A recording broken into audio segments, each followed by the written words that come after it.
اعوذ باللہ من الشیطان الرجیم بسم اللہ الرحمن الرحیم رب اشرح لی صدری ویسر لی امری واحلل عقدۃ من لسانی یفقہوا قولی اللہم صل علی محمد وآل محمد وعجل فرجہم۔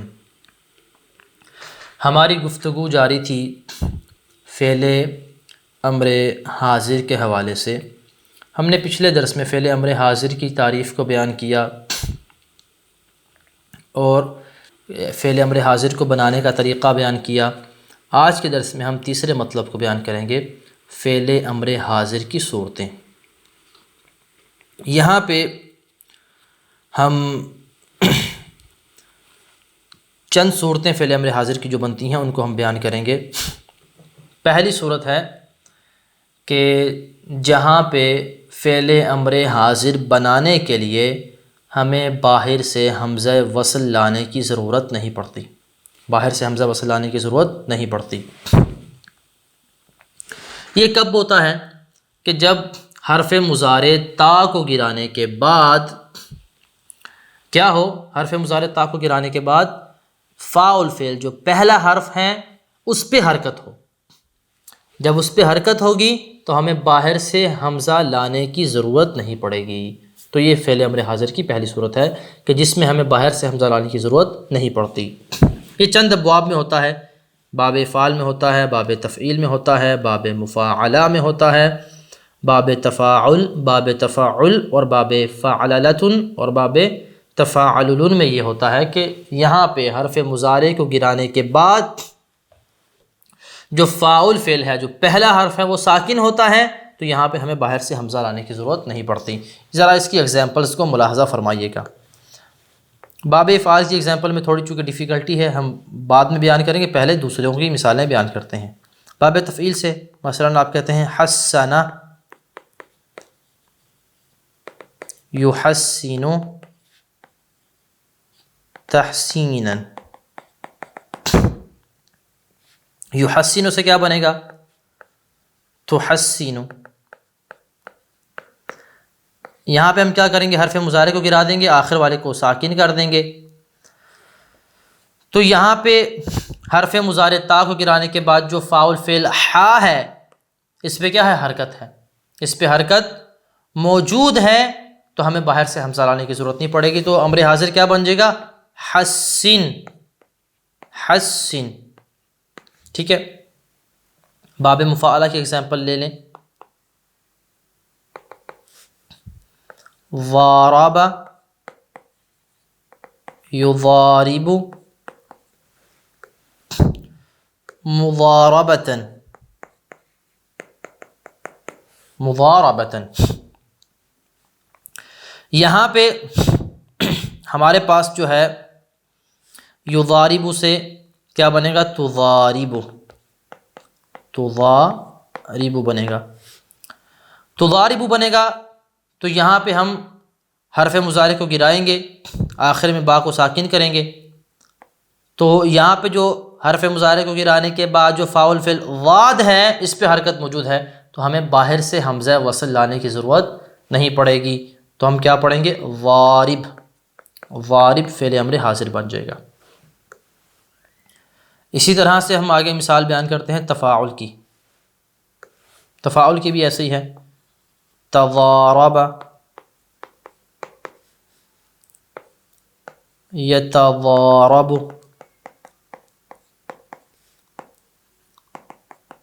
تضاربا، یتضارب، اس کا کیا بنے گا مخاطب؟ تتضارب، تتضارب۔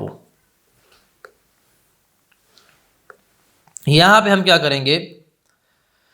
شروع سے حرف مضارع کو گرا دیں گے، اس کے بعد آخر میں با کو ساکن کر دیں گے۔ تو حرف مضارع کو گرانے کے بعد جو پہلا حرف آ رہا ہے جو کہ تا ہے، جو پہلا حرف آ رہا ہے، یہ جو تا ہے کیا ہے؟ اس پہ حرکت ہے، تو ہمیں باہر سے حمزہ وصل لانے کی ضرورت نہیں پڑے گی۔ تو ہم کیا بنائیں گے؟ یہاں پہ امر حاضر بن جائے گا توارب، توارب، ٹھیک ہے، یہ جو پہلا حرف ہوتا ہے عام طور پہ فاعل فعل ہوتا ہے، اصلی حرف ہوتا ہے فاعل فعل ہوتا ہے، لیکن کبھی کبھار یہ باب کا حرف بھی ہو سکتا ہے، تو وہ بھی چونکہ متحرک ہوگا تو ہمیں باہر سے حرف لانے کی ضرورت نہیں پڑے گی، باہر سے حمزہ وصل لانے کی ضرورت نہیں پڑے گی، تو یہ بن جائے گا توارب۔ ابھی آ جائیے باب تفاعل کی مثال کی طرف۔ اس کی مثال ہے ہمارے پاس تصرف، یہ تصرف،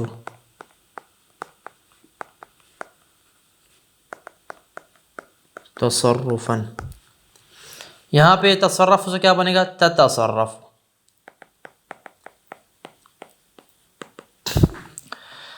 یہاں پہ ہم شروع سے تا کو گرائیں گے، آخر میں فا کو ساکن کر دیں گے،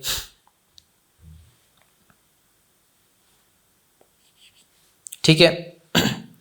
تو یہاں پہ جو پہلا حرف بچ رہا ہے حرف مضارع کو گرانے کے بعد تا، اس پہ حرکت ہے، اس پہ کیا ہے؟ حرکت ہے، تو یہ بن جائے گا تصرف، تصرف، تو ہمیں باہر سے حمزہ لانے کی ضرورت نہیں پڑے گی۔ اسی طرح سے باب فعللہ کی مثال لے لیتے ہیں، دحرج، یدحرج، دحرجتن، یدحرج سے کیا بنے گا؟ ساتواں صیغہ تدحرج،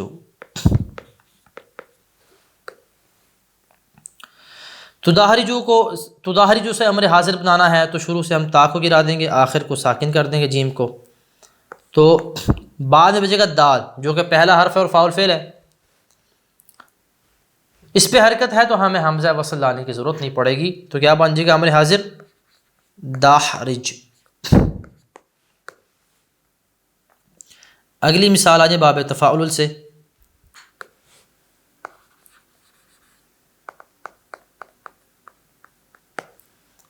اس میں دیکھیں تدحرج،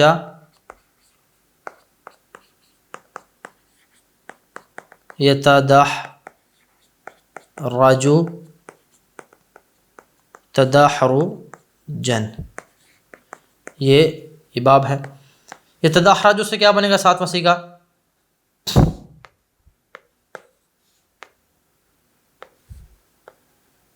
تتدحرج، تتدحرج، ٹھیک ہے، تتدحرج بنے گا۔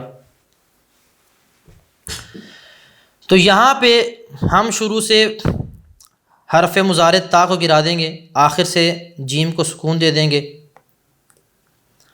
تو پیچھے ہمارے پاس کیا بچے گا؟ تدحرج، تدحرج۔ تو یہاں پہ جو ہمارے پاس پہلا حرف بچ رہا ہے حرف مضارع کو گرانے کے بعد تا، یہ کیا ہے؟ اس پہ حرکت ہے تو ہمیں باہر سے حمزہ وصل لانے کی ضرورت نہیں پڑے گی۔ اب آ جائیے باب افعال کی مثال کی طرف۔ افعال، اس کی مثال ہے احسن، یحسن،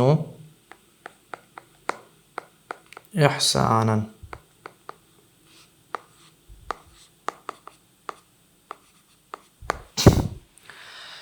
یحسن دراصل کیا تھا؟ تحسن تھا، یحسن سے ساتواں صیغہ بنے گا تحسن، یحسن سے ساتواں صیغہ بنے گا تحسن،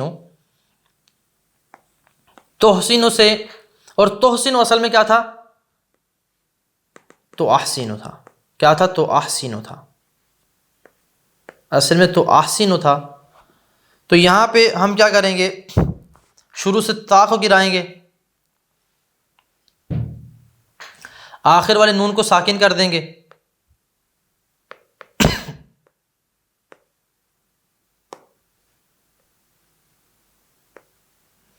آخر والے نون کو ہم ساکن کر دیں گے، ٹھیک ہے، تو ہمارے پاس کیا بچ جائے گا؟ احسن، احسن، یہ امر حاضر بن جائے گا۔ چونکہ تا کو گرانے کے بعد جو بعد میں حمزہ آ رہا ہے اس پہ حرکت ہے تو ہمیں باہر سے حمزہ وصل لانے کی ضرورت نہیں پڑے گی۔ اور اگر یہاں پہ اگر آپ لوگ سوال کریں کہ یہاں پہ جو حمزہ آ رہا ہے یہ کہاں سے آ رہا ہے؟ تحسن اصل میں تو احسن کیوں تھا؟ تو اس کا جواب یہ ہے کہ یہ خود باب افعال کا حمزہ ہے، یہ وہی حمزہ ہے کہ جو کہ احسن میں موجود ہے، اور یحسنو بھی اصل میں یو احسنو تھا، یو احسنو تھا، تحسنو اصل میں تو احسنو تھا، احسنو اصل میں او احسنو تھا، نحسنو اصل میں نو احسنو تھا۔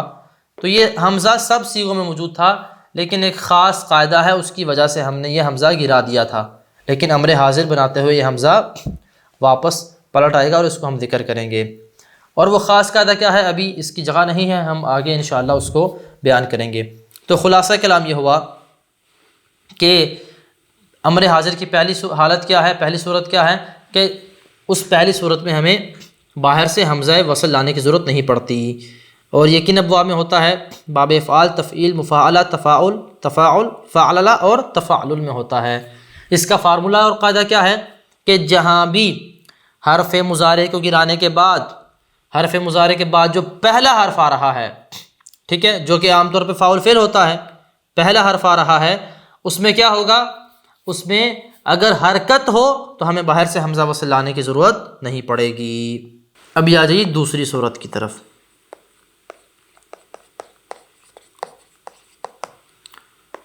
جس میں حمزہ وصل کی ضرورت ہوتی ہے اور وہ مضموم ہوتا ہے، یعنی اس پر ضمہ یعنی پیش ہوتا ہے۔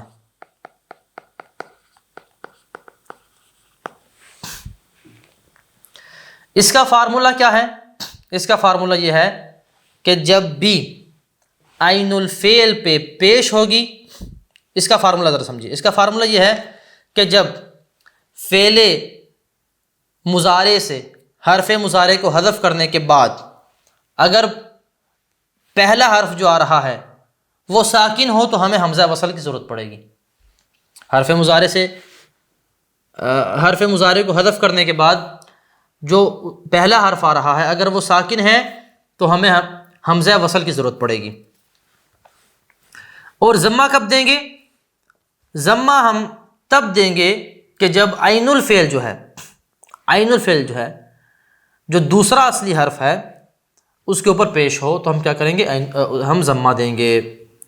اور یہ دو ابواب میں ہوتا ہے، بس کس میں؟ دو ابواب میں ہوتا ہے، فعل یفعل میں اور فاعل یفعل میں۔ فعل یفعل کی مثال دیکھیں، نصر ینصر، ینصر سے بنے گا تنصر، مخاطب کا صیغہ۔ یہاں پہ اگر ہم امر حاضر بنانا چاہتے ہیں تو ہم شروع سے تا کو گرا دیں گے، شروع سے تا کو گرا دیں گے اور آخر میں ہم کیا کریں گے، را کو سکون دے دیں گے۔ تو تا کو گرانے کے بعد جو نون آ رہا ہے، پہلا حرف جو آ رہا ہے نون، اس پہ سکون ہے، تو ساکن سے چونکہ کلام کی ابتدا نہیں ہو سکتی، ہمیں باہر سے حمزہ لانا پڑے گا، حمزہ وصل ہم وہ لے آئیں گے۔ اور ابھی چونکہ صاد جو عین الفعل ہے اس پہ پیش ہے، ہم اس حمزہ کو بھی پیش دے دیں گے تو پڑھیں گے انصر۔ یہ باب فعل یفعل کی مثال۔ ابھی فاعل یفعل کی مثال، شارفہ یشرف، یشرف سے کیا بنے گا، مخاطب کا صیغہ تشرف، ٹھیک ہے۔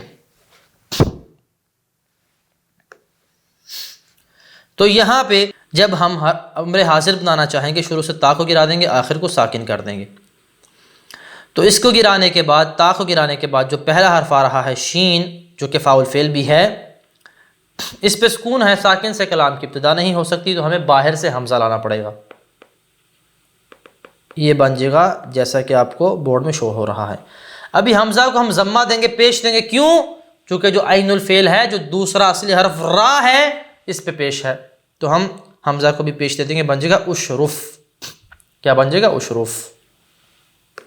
تو دوسری حالت کا خلاصہ یہ ہوا کہ جہاں ہم جب حرف مضارع کو گرانے کے بعد پہلا حرف ساکن ہو تو حمزہ لے کے آئیں گے، اور اگر عین الفعل اس پہ ضمہ ہو تو اس حمزہ کو بھی ہم ضمہ دیں گے، اور یہ دو ابواب میں ہوتا ہے، فعل یفعل اور فعول یفعل میں۔ ابھی آ جائیے تیسری حالت کی طرف۔ تیسری حالت کیا ہوتی ہے؟ اس میں ہمیں حمزہ وصل کی ضرورت ہوتی ہے اور اس پر کسرہ ہوتا ہے، یعنی زیر ہوتی ہے۔ حمزہ وصل ہم باہر سے لاتے ہیں اور اس کو کسرہ یعنی زیر دیتے ہیں۔ یہ کب ہوتا ہے؟ اس کا قاعدہ کیا ہے؟ اس کا قاعدہ یہ ہے کہ جب حرف مضارع کو گرانے کے بعد بعد والا حرف کیا ہو؟ ساکن ہو، تو یہاں پہ کیا ہوگا؟ ہمیں حمزہ وصل لانا پڑے گا، ٹھیک ہے؟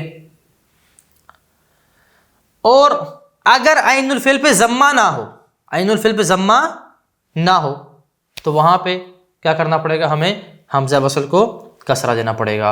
ابھی چاہے عین الفعل پہ زبر ہو یا زیر ہو، کچھ بھی ہو، ہمیں ہر حال میں حرف حمزہ وصل کو ہم نے کسرہ یعنی زیر دینا ہے۔ اور آسان کر دوں میں اس کو کہ پہلے جو چند ابواب ہم نے پڑھے وہاں پہ تو ہمیں حمزہ وصل کی ضرورت ہی نہیں پڑتی ہے، اور دوسری حالت میں ہم نے جو باب پڑھے ہیں فعل یفعل اور فعول یفعل، ان کے علاوہ جو بھی آپ افعال لے ہیں، ثلاثی مجرد کے ہوں، ثلاثی مزید فی کے ہوں یا رباعی مزید فی کے ہوں، کہیں سے بھی آپ لے آئیں، وہاں پہ جب آپ حمزہ وصل لے کے آئیں گے تو اس کو آپ کسرہ دیں گے۔ ہم مثال اس کی ذرا بیان کرتے ہیں۔ منع یمنع سے آپ جب مضارع مخاطب بنائیں گے کیا بنے گا؟ تمنع، تمنع بنے گا۔ شروع سے آپ تا کو گرا دیں گے، آخر کو ساکن کر دیں گے۔ ابھی تا کو گرانے کے بعد جو پہلا حرف آ رہا ہے میم، اس پہ کیا ہے؟ سکون ہے، ساکن سے کلام کی ابتدا نہیں ہو سکتی، تو شروع میں ہم حمزہ لے کے آئیں گے اور حمزہ کو کسرہ دیں گے۔ کیوں؟ چونکہ عین الفعل جو نون ہے اس پہ ضمہ نہیں ہے، پیش نہیں ہے، پیش نہیں تو ہم نے کسرہ دینا ہے۔ ابھی اس پہ زبر ہے یا زیر ہو، کچھ بھی ہو، ہم حمزہ کو کسرہ دیں گے۔ ایک اور مثال، تضرب، اس سے کیا بنے گا؟ ہمارے حاضر یضرب بنے گا، یضرب، ٹھیک ہے؟ یہاں پہ حمزہ کو کسرہ دیں گے، حمزہ وصل کو، کیوں؟ چونکہ را پہ پیش نہیں ہے بلکہ کیا ہے؟ زیر ہے، کسرہ ہے، تو ہم حمزہ وصل کو بھی کسرہ دیں گے۔ تو پس خلاصہ کلام یہ ہوا، جو تین حالتیں ہیں ان میں پہلی حالت میں ہمیں باہر سے حمزہ وصل لانے کی ضرورت ہی نہیں پڑتی، دوسری حالت میں ہم حمزہ وصل کو باہر سے لے کے آتے ہیں اور اس کو ضمہ دیتے ہیں، اور تیسری حالت میں ہیں، تیسری حالت یہ ہے کہ اس میں ہم حمزہ وصل کو باہر سے لے کے آتے ہیں اور حمزہ وصل کو کسرہ دیتے ہیں۔ ابھی آ جائیے تطبیق عبارت کی طرف۔ امر حاضر کی تین شکلیں ہوتی ہیں، تین صورتیں ہوتی ہیں۔ پہلی، حمزہ کی ضرورت نہ ہو۔ یہ کب ہوتا ہے؟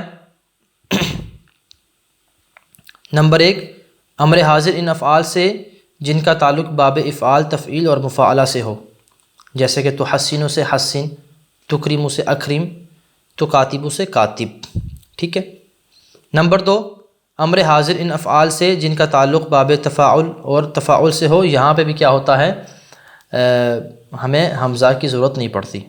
تتکاتب سے تکاتب، باب تفاعل کی مثال۔